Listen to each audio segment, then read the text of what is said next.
Shalom, shalom.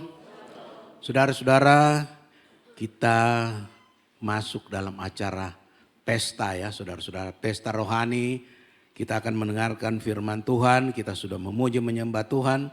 Firman Tuhan akan kita dengarkan sebentar ini. Saudara-saudara, sebelum firman Tuhan disampaikan, kita akan lihat cuplikan dari 2 video klip. Saya persilakan.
When troubles come and my heart burdened be, then I am still and wait here in the silence until you come and sit a while with me.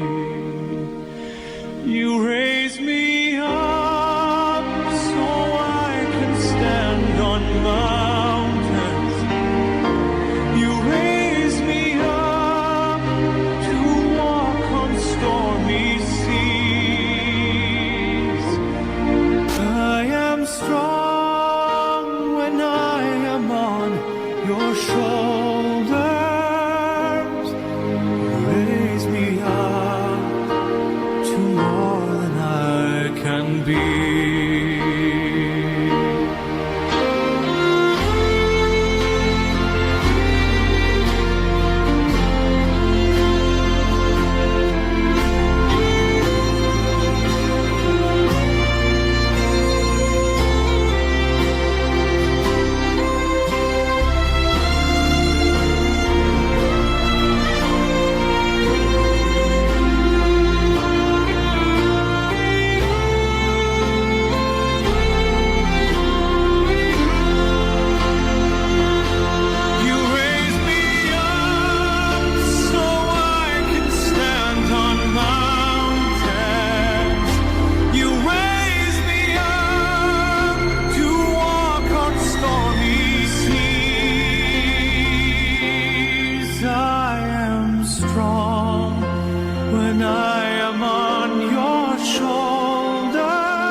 Me up to more than I can be.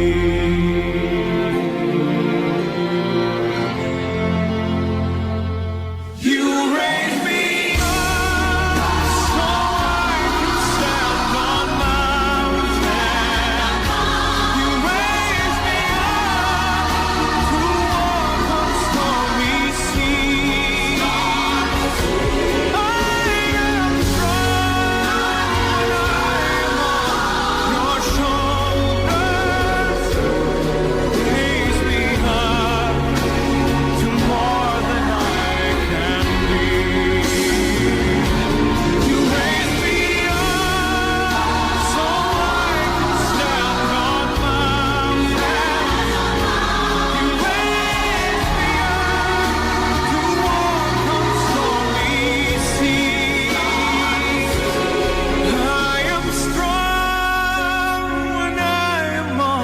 Your shoulders, you raise me up to more than I can be.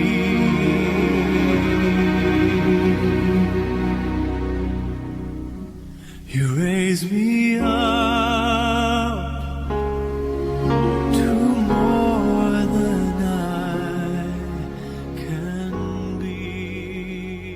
Silakan video yang kedua.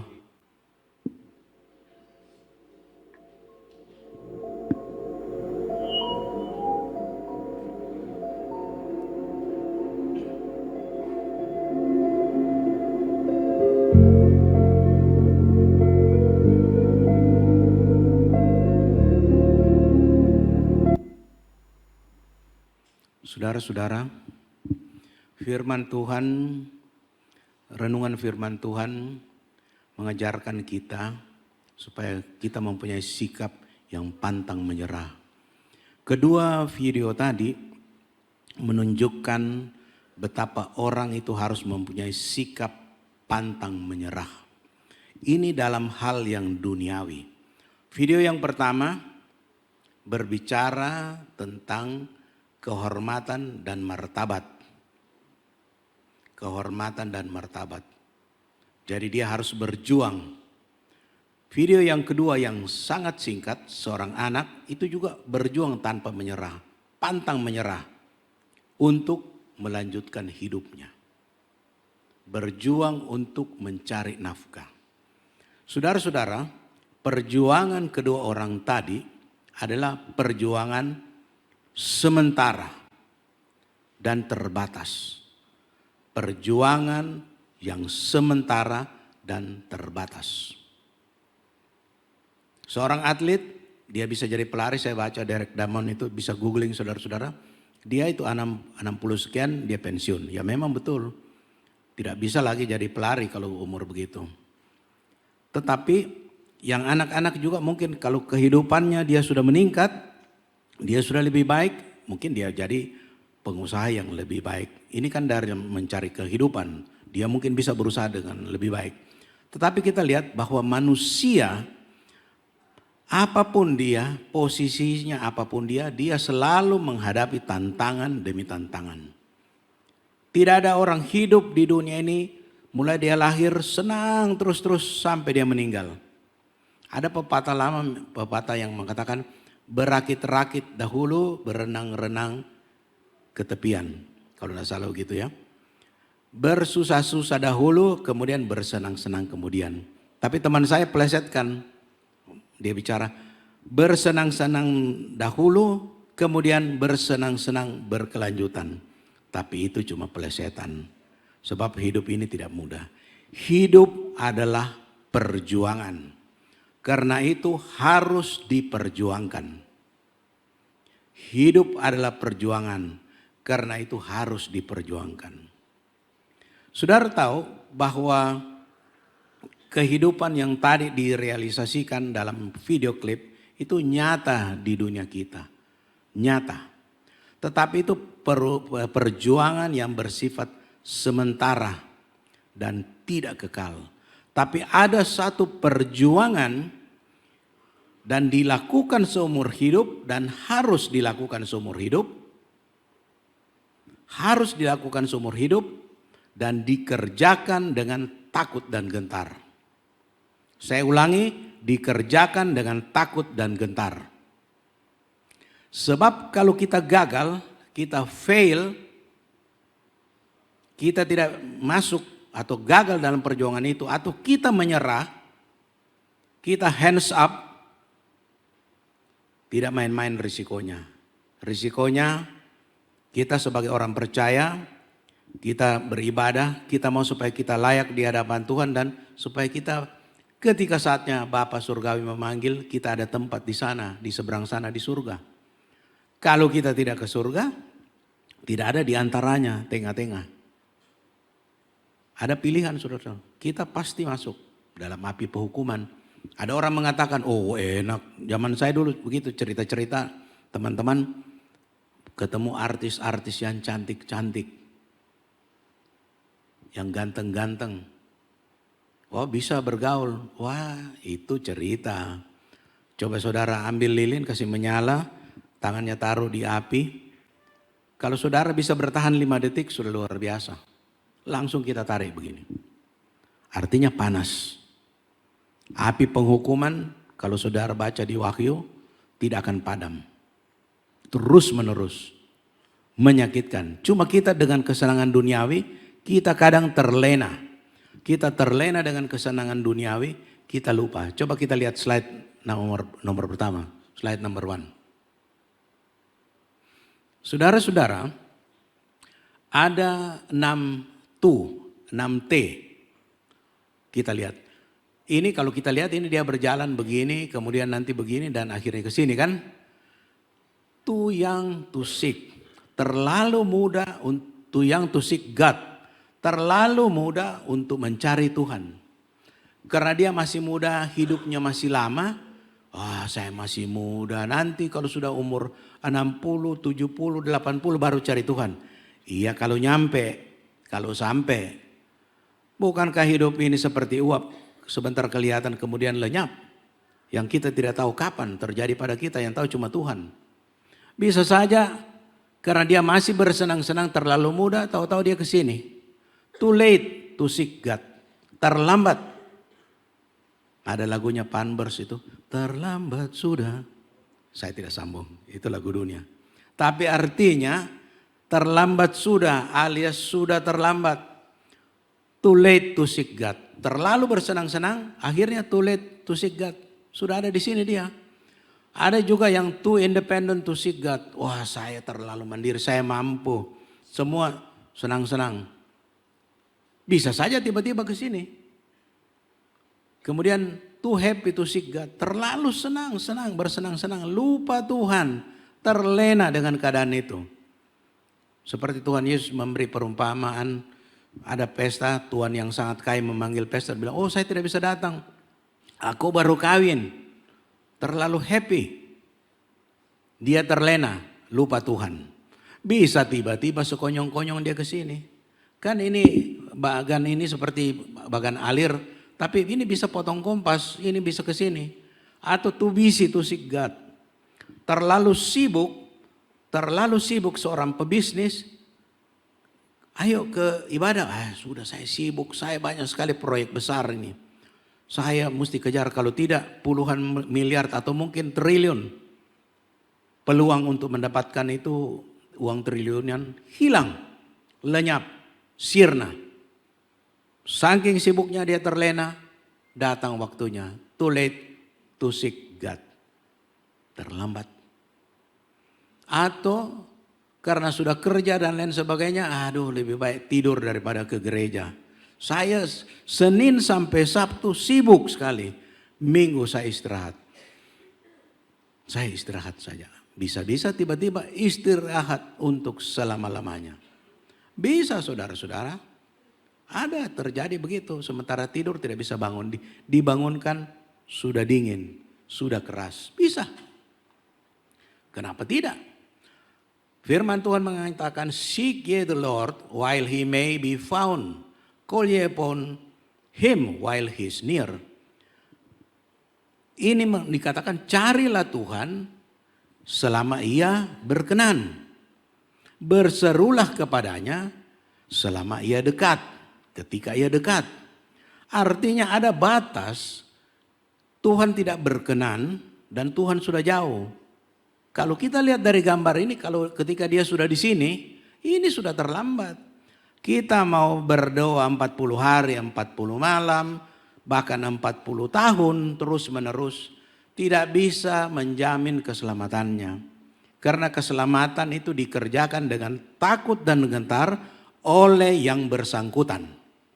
Bukan oleh tetangga, bukan oleh istri, bukan oleh suami, anak, cucu dan lain sebagainya. Bukan. Sendiri-sendiri. Itulah dikatakan anak Tuhan. Tidak ada dalam firman Tuhan dikatakan cucunya Tuhan, cicitnya Tuhan. Tidak ada. Artinya bertanggung jawab sebagai anak-anak Tuhan. Bertanggung jawab dan mengerjakan keselamatannya dengan takut dan gentar. Tidak tergantung keselamatan itu kepada orang lain. Masing-masing tanggung jawab sendiri-sendiri. Ini gambar ini saya memang pernah dapat. Tapi saya searching lagi, saya dapat lagi. Ini bagus. Ingat di sini, waktu yang tersedia terbatas. Limited, bukan unlimited. Limited, terbatas. Saudara-saudara, kalau kita perhatikan di sini, Ini betapa seriusnya. Kita harus perhatikan firman Tuhan mengatakan, carilah Tuhan selama ia berkenan. Berserulah kepadanya selagi ia dekat. Ketika sudah jauh, kita sudah ada yang gambar ada salib itu, sudah kasih, sudah terlambat.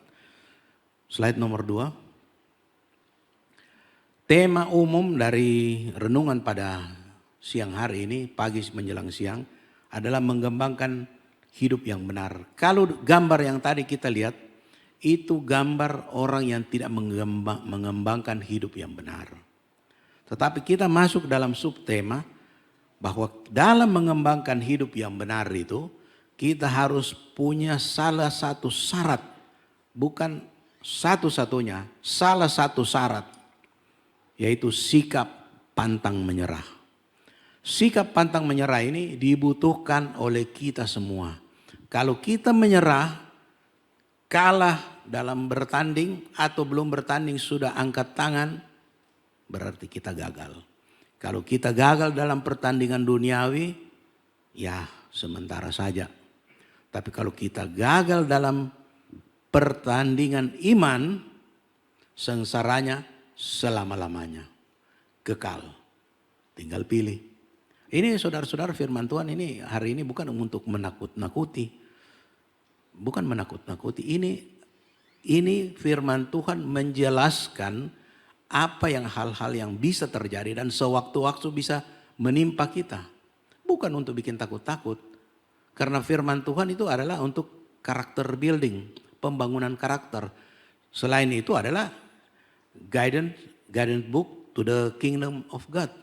Buku petunjuk untuk masuk kerajaan surga. Saudara-saudara, ada beberapa poin, 6 poin saya coba rangkum 6 poin ini. Mungkin bisa lebih menurut saudara atau bisa kurang, tetapi saya coba rangkum hal-hal yang dapat membuat kita menyerah atau mundur, terlena dengan situasi. Seperti yang tadi gambar yang pertama, yang gambar itu too young to seek God, too tired to seek God, dan seterusnya. 6T, 6 tu. Kemudian yang kedua, tidak mampu menanggung memikul beban yang begitu berat atau begitu kompleks. Pikir ini, pikir itu, pikir aduh tidak mampu. Akhirnya menyerah. Ini dalam dunia di luar sana, di dunia sekuler, ini banyak terjadi bagi orang yang percaya maupun orang yang tidak percaya. Bisa terjadi. Tidak mampu menanggung atau memikul beban yang begitu kompleks. Bosan berbuat baik akibat tekanan hidup. Saya sudah berbuat baik ini, saya sudah rajin, pokoknya saya sudah rajin di kantor. Saya datang tidak terlambat, saya berbuat jujur begini-begini. Aduh, tidak bisa kayaknya ini, saya begini. Jemu berbuat baik. Akhirnya, akibat tekanan hidup, bosan berbuat baik, dia menyimpang. Ini juga bagian orang yang tidak mempunyai sikap yang pantang menyerah. Jadi dia menyerah di tengah jalan. Tidak tahan menderita, tidak tahan banting. Biasanya persoalan ekonomi dan sosial. Ini juga bisa membuat begitu. Akhirnya kita menyerah, angkat tangan. Kemudian tidak mampu bertahan dalam pencobaan terkait iman dan percaya kepada Kristus. Ada orang, dia menyerah, meninggalkan Kristus, menjual Kristus, meninggalkan Kristus demi persoalan ekonomi. Ada juga orang yang memang meninggalkan Kristus karena dia diperhadapkan pilih Yesus atau pilih hidup. Ada. Tapi ini saudara-saudara, cuma Tuhan yang tahu siapa orang yang dipilih menjadi martir. Cuma Tuhan yang tahu. Sesuai dengan kadar imannya. Cuma Tuhan yang tahu. Tetapi ada yang bisa terjadi begitu. Nanti aduh bahaya, takut saya. Itu Tuhan yang pilih. Bukan saudara yang pilih. Tuhan yang pilih sesuai kadar imannya. Tuhan tahu. Karena pencobaan yang diberikan kepada manusia itu sesuai dengan kemampuannya. Kemudian tidak mempunyai harapan. Orang yang tidak mempunyai harapan bisa saja hopeless, tidak ada harapan, bunuh diri saja. Apakah itu menyelesaikan masalah? Justru membuat masalah yang tidak terselesaikan. Dan masalah yang tidak terselesaikan itu tidak berakhir, artinya kekal. Kenapa? Karena dia membunuh dirinya. Jelas Tuhan mengatakan tempatnya bukan di surga. Tempatnya kalau bukan surga ya cuma ada neraka tempatnya. Tidak ada atau pilih di tengah-tengah. Ini berbahaya saudara-saudara. Orang yang tidak mempunyai harapan jelas harus segera sadar agar jangan dia menyerah, agar jangan dia mundur. Harapan hanya di dalam Kristus. Saudara-saudara, ada 5 ayat yang akan dielaborasi. Di situ menjelaskan hal-hal yang penting yang kita akan pelajari bersama. Saudara-saudara, kita bisa lihat slide berikut. Bahwa sikap pantang menyerah itu menurut Alkitab itu adalah wujud dari iman, ketekunan, pengharapan kepada Tuhan. Meskipun menghadapi kesulitan atau penderitaan. Siapa saudara-saudara di sini yang tidak pernah mengalami kesulitan atau penderitaan? Saya kira semua punya kesulitan dan penderitaan sesuai dengan kadarnya masing-masing. Sesuai dengan kemampuan masing-masing. Saudara bilang orang konglomerat tidak ada masalah. Ada. Banyak masalahnya. Biasa saya dengar orang-orang kaya itu berbicara di televisi. Dia mengatakan, saya bukan cuma memikirkan saya sendiri. Ini ada berapa banyak, ratusan bahkan ribuan kepala keluarga yang punya anak istri. Yang harus saya perhatikan. Sebab kalau tidak mereka juga tidak makan. Jadi dia punya kesulitan tersendiri. Orang yang pegawai biasa kesulitannya juga ada. Seorang mahasiswa yang masuk kuliah. Begitu masuk mendaftar bukan langsung jadi sarjana saudara-saudara. 6 bulan di wisuda sarjana itu sekolah abal-abal pasti. Karena sekarang untuk S1 itu 8 semester. 1 semester 6 bulan. Zaman saya sekolah dulu 10 semester. 10 semester. 1 semester 6 bulan. Jadi lama. Tugas-tugasnya banyak. Asistensi kadang disuruh asistennya datang subuh-subuh di rumahnya. Kita terlambat datang, dia bilang nanti besok pinah. Ini logat Makassar. Besok pinah. Kita mau marah enggak bisa. Kita di pihak yang lemah. Kita datang cepat ya syukur. Subuh-subuh saudara-saudara. Kadang kita pergi di rumahnya asistensi malam. Dia bilang pulang mako dulu. Mau pergi nonton kelebihan G. Itu di Makassar banyak vitamin G. Saya juga kadang kepleset ada G-nya. Ada sedikit cerita lucu. Ketika ada, ini cerita teman-teman dari Sulawesi Selatan juga. Ada reuni pertemuan mahasiswa. Tanya-tanya kamu dari mana? Ada sebut ini namanya Universitas A, Universitas B. Kamu dari mana? Dari Unhas. Unhas. Apa itu Unhas? Universitas Hasanuddin. Mana G-nya? Dia buka sepatunya, ini G-nya. Dok. Tapi itu cerita lucu. Kita cerita sesama teman-teman. Begitu. Ini kalau kita bercanda di WA, Iye Komandang. Sengaja saya kasih besar G-nya, huruf besar, Iye Komandang. Begitu. Kalau saudara dengar lagu Angin Mamiri, bukan angin mamiri. Angin mamiri kupasang. Teman-teman dari Makassar ya, kalau cerita saya sudah cerita dalam bahasa daerah, pasti berlepotan GG-nya itu. Itu sedikit intermezzo saudara-saudara. Jadi saudara-saudara, sikap pantang menyerah itu menurut Alkitab wujud dari iman, ketekunan, dan pengharapan kepada Tuhan. Meski menghadapi kesulitan, penderitaan. Sekolah memang susah, tapi memang mesti harus begitu. Kalau sekolah dengan gampang-gampang di wisuda, aduh. Jadi pelecehan dari teman-teman bisik-bisik di belakang. Cari uang juga begitu, memang begitu, itulah hidup. Nah, makanya kita perlu Tuhan. Coba lihat slide yang berikut. Filipi 4 ayat yang ke-13. Segala perkara dapat kutanggung di dalam Dia yang memberi kekuatan kepada aku. Ayat ini pernah sangat populer saudara-saudara. Ketika Mike Tyson dengan Evander Holyfield berduel, bertanding. Saya memang hobi nonton tinju. Waktu itu saya nonton, istri saya juga nonton. Papa mertua nonton juga waktu itu. Sudah lama sekali, saya lupa tahun berapa. Itu rupanya ada perang ayat saudara-saudara. Ini Evander Holyfield pakai ayat, ditaruh di mana lagi itu. Saya lupa di bagian mananya. Filipi 4 ayat 13, langsung buka Alkitab. Saya pernah baca tapi tidak mungkin kan kita hafal semua dari Kejadian sampai Wahyu. Saya buka. Oh, segala perkara dapat kutanggung di dalam Dia yang memberi kekuatan kepadaku. Wah, luar biasa ini. Tetapi memang benar saudara-saudara. Saudara harus ingat ketika mengalami badai dan gelombang hidup, ingat Tuhan yang memberi kekuatan.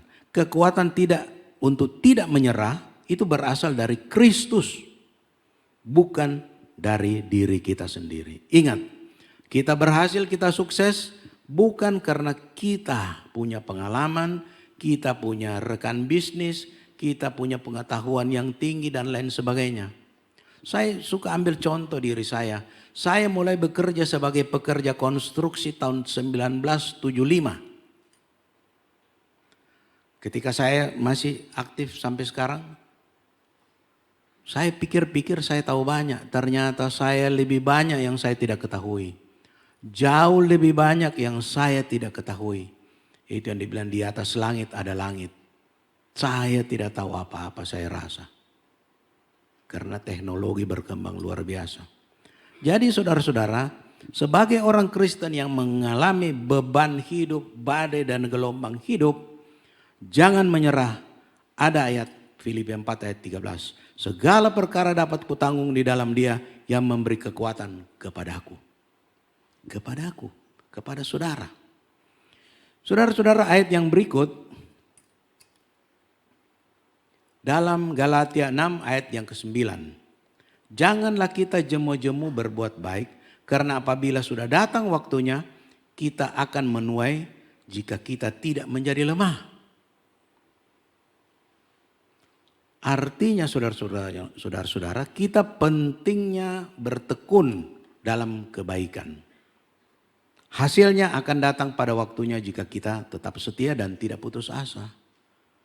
Ada pengajaran yang mengatakan kita berbuat baik karena perbuatan baik kita selamat.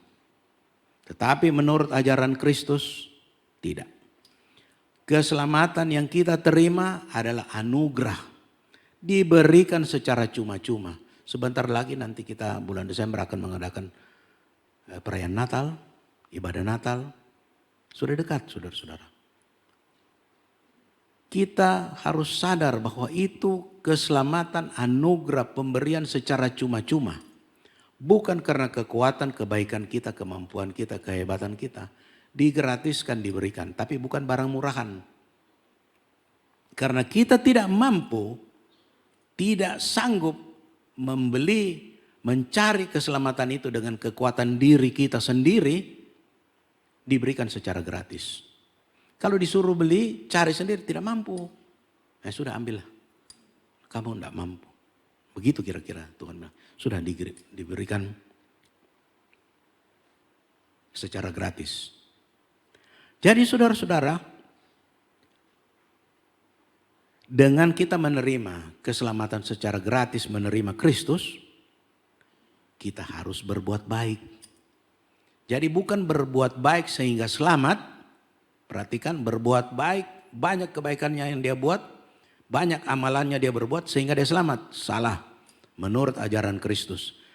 Kita menerima Kristus, mendapat jaminan keselamatan, lalu kita berbuat baik. Begitu ya. Menerima Kristus, menerima keselamatan, anugerah terbesar, dan Sebagai bentuk syukur kita berbuat baik. Itu penting. Ya, saudara-saudara, itu saya jelaskan.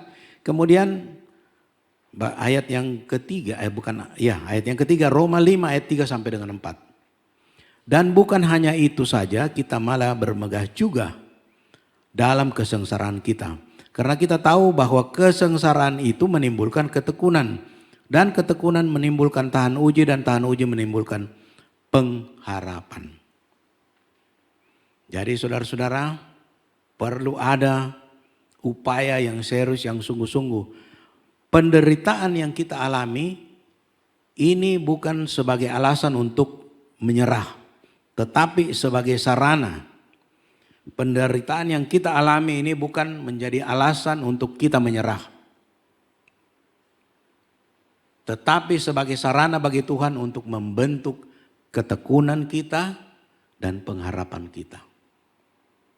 Ingat, ayat ini kalau kita baca, ini kita bisa tarik remanya, intinya di sini. Jadi ingat, kalau saudara mendapat masalah, jangan menyerah, tapi ini sarana bagi Tuhan untuk membentuk kita, membentuk menjadi pengharapan dan membentuk ketekunan kita. Intinya jangan menyerah, itu makanya ayat-ayatnya nih. Coba slide yang berikut. Saudara-saudara, Yakobus 1 ayat 12, berbahagialah orang yang bertahan dalam pencobaan. Sebab apabila ia sudah tahan uji, ia akan menerima mahkota kehidupan yang dijanjikan Allah kepada barang siapa yang mengasihi dia. Artinya saudara-saudara, ada upah rohani bagi orang yang tetap bertahan dan tidak menyerah dalam menghadapi ujian hidup. Ada upah rohaninya saudara-saudara. Karena kalau kita tidak bertahan, artinya kita menyerah, kita gagal. Gagal jadi sarjana, bukan berarti gagal hidup saudara-saudara. Saya pernah bercerita dengan teman, itu saya angkatan 73, dia angkatan 74. Dia tidak selesai, tapi bukan berarti dia tidak jadi orang. Dia jadi pengusaha besar di kotanya itu, terkenal. Dia cerita begini, saya cerita dengan dia sampai 1 jam lebih. Karena asik dan memang saya akrab dengan dia waktu kuliah. Kalau kita dulu beda-beda angkatan cuma 1-2 tahun, sering itu kuliah sama-sama. Karena zaman dulu kan lain, lama-lama selesai. Jadi dia bercerita, ada kata-kata yang saya tangkap bagus. Dia bilang, saya kalau orang pinjam uang sama saya, dengan maksud dia tipu, lantas dia tidak ganti. Dia bilang, ya saya tagih tapi kalau dia tidak bayar, saya tidak risau. Mungkin orang itu pikir, saya kutipu kau. Dia tidak terlalu risau. Dia bilang, sudah saya akan lebih diberkati. Dan orang yang menipu saya tidak akan berhasil. Saya bilang, wih hebat ini kata-kata ini. Dan dia bukan orang Kristen saudara-saudara. Dia Buddha. Dia bilang, saya orang tipu begitu, bikin bodok, pinjam uang tidak bayar, tidak ganti. Saya memang ya ada sedikit begitu tidak nyaman, tapi dia tidak bawa panjang, tidak risau. Dia bilang sudah saya akan nanti semakin diberkati. Dan orang yang menipu saya itu tidak akan berhasil. Betul, saya renung-renungkan, iya firman Tuhan kan mengajarkan yang baik, kita berbuat yang salah, yang tidak baik. Kita kira kita menang, kita rugi. Kita akan lebih celaka. Harus hati-hati. Dia bukan kepercayaan Kristen, tapi dia punya kata-kata. Saya tangkap, saya bilang, aduh, bisa jadi inspirasi khotbah ngana punya kata-kata ini. Dia bilang, ngana so pendeta kah? Saya bilang, bukan. Saya suami gembala, bantu-bantu. Saya bilang, saya suami gembala. Istri saya yang pendeta, saya suami gembala, bantu-bantu. Saya juga tidak mau terlalu petantang petenteng kan. Kan cukup Tuhan yang tahu. Saya tidak mau terlalu petantang petenteng. Ya kita harus low profile lah. Jadi saudara-saudara, itu yang dia katakan saya pikir wah ini luar biasa ini.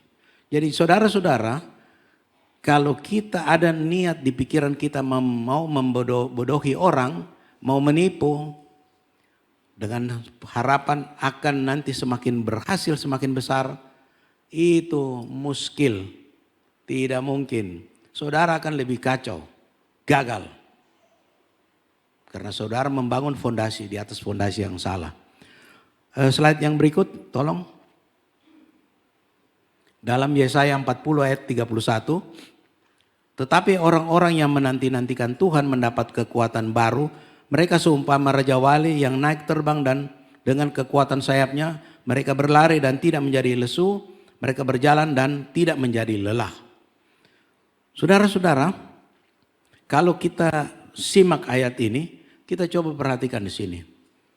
Ini adalah orang yang harapannya kepada Tuhan, yang akan memberikan kekuatan baru untuk terus melangkah bahkan di situasi yang tampak berat.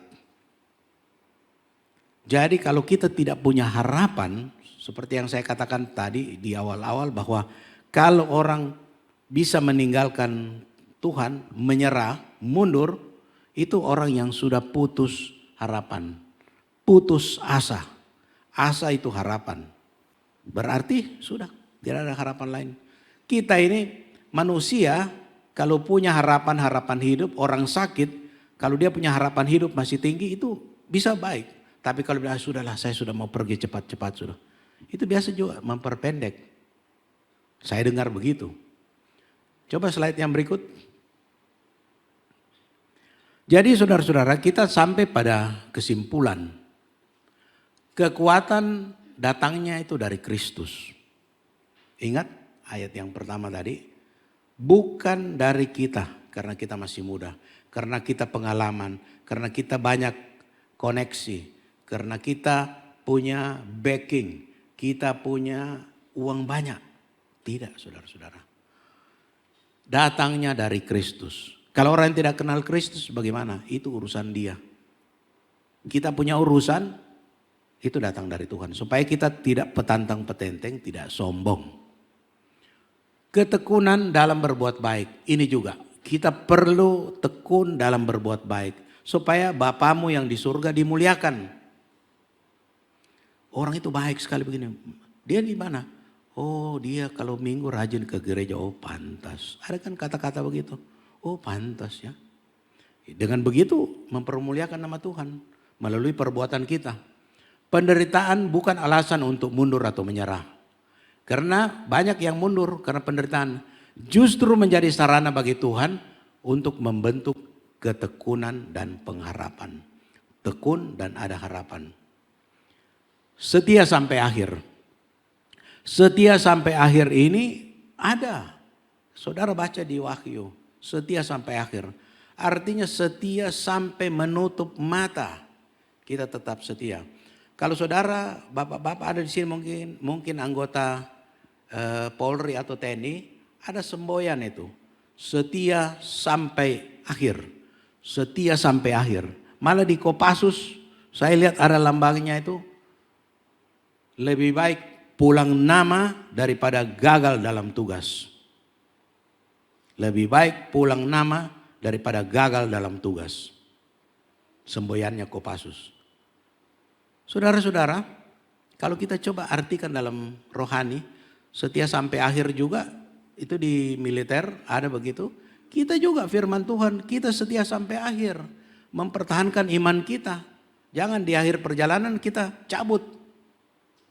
Kemudian lebih baik pulang nama daripada gagal dalam tugas.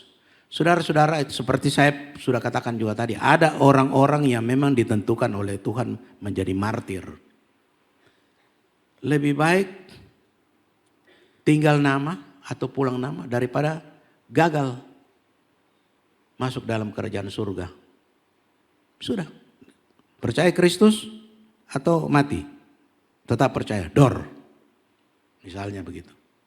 Tetapi dia pulang nama tetapi tugasnya tidak gagal.